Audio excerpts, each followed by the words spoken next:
विज्ञान से प्रतिरोधों का श्रेणी क्रम में संयोजन व उनका तुल्य प्रतिरोध ज्ञात करना। देखिए कैसे ज्ञात करते हैं, बच्चे घबरा जाते हैं लेकिन बहुत आसान तरीका हम बता रहे हैं, ध्यान से देखें। प्रतिरोध देखिए दिया होता है, ये प्रतिरोध है, मान लीजिए पहला प्रतिरोध है, दूसरा प्रतिरोध दे रखा है R2 रखा है, तीसरा प्रतिरोध है ये R3 दे रखा है।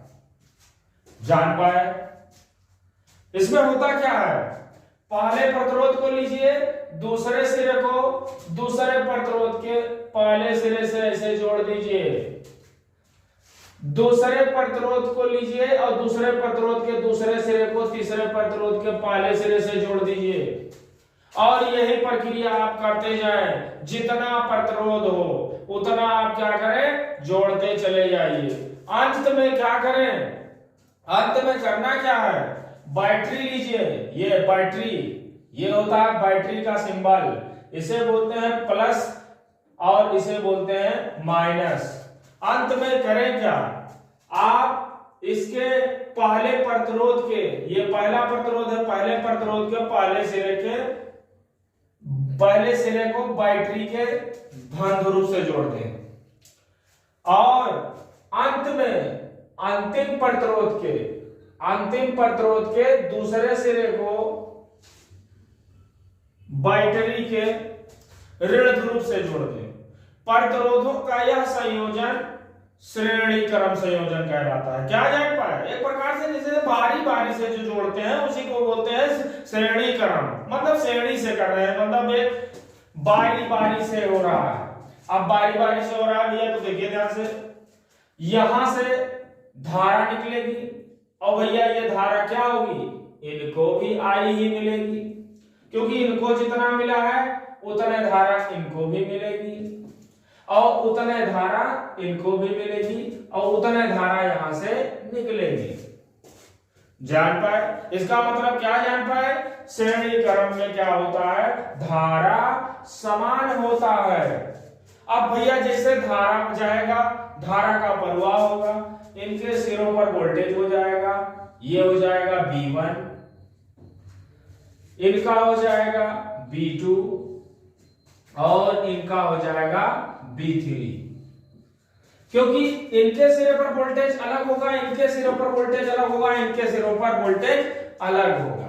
अब भैया ये पूरा वोल्टेज बैटरी के टोटल वोल्टेज के बराबर हो जाएगा, ये टोटल वोल्टेज के बराबर हो जाएगा।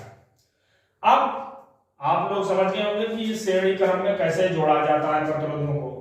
अब आता है कैसे प्रतिरोधों का तुल्य प्रतिरोध निकालें। तुल्य प्रतिरोध के लिए आप एक के नाम पढ़ जाने, ब्रह्मास्त्र, ओम का नियम, ओम का नियम। आप जानते हैं क्या होता है ओम का नियम, R बराबर होता है B/I होता है। इसी से देखिए सभी प्रतिरोधों के लिए R1 बराबर क्या हो जाएगा, B/I। क्यों, I सेम है इसलिए I पे कुछ नहीं किया। इसको आप लिख सकते हैं क्या, B1 R1I, R2 बराबर B2I, इसे क्या कर सकते हैं B2 R2I और R3 B3I, तो ये हो जाएगा कितना, B3 R2 R3I। इसे मान लीजिए इक्वेशन फर्स्ट, इसे मान लीजिए इक्वेशन सेकंड, इसे मान लीजिए इक्वेशन थर्ड होगा भैया। यहर के भैया यहर हो जाएंगे B1 B2 B3 और भैया उधर के उधर हो जाएंगे। R1I, R2I, R3I।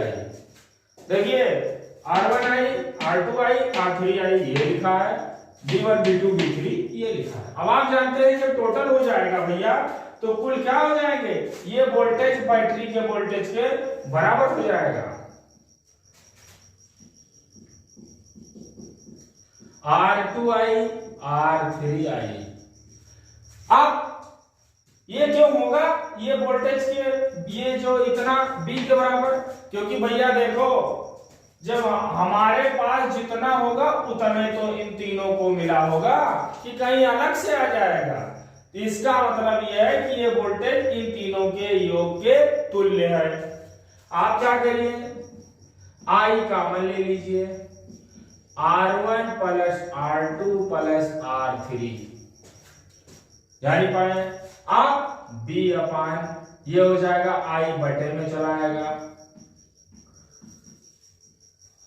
R2 R3।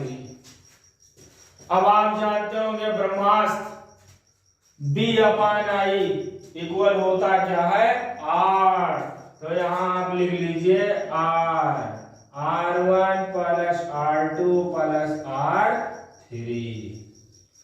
इसका मतलब क्या हुआ कि अगर प्रतिरोध श्रेणी क्रम में जुड़े हैं तो इनका तुल्य प्रतिरोध जो तुल्य प्रतिरोध R होगा दिए गए सभी प्रतिरोधों के योग के बराबर होगा। जान पाए होंगे आप लोग। मेरा ये वीडियो बनाने का केवल मकसद यही था कि कुछ मास्टर साहब लड़कों को इस तरह बताते हैं कि लड़के घबराए जाते हैं, वो इतना घबरा जाते हैं कि वो ये कहते हैं हम नहीं जान पाएंगे। जान पाए ये वीडियो बना दीजिए और कोई दिक्कत हो तो उसमें कमेंट जरूर करें। धन्यवाद।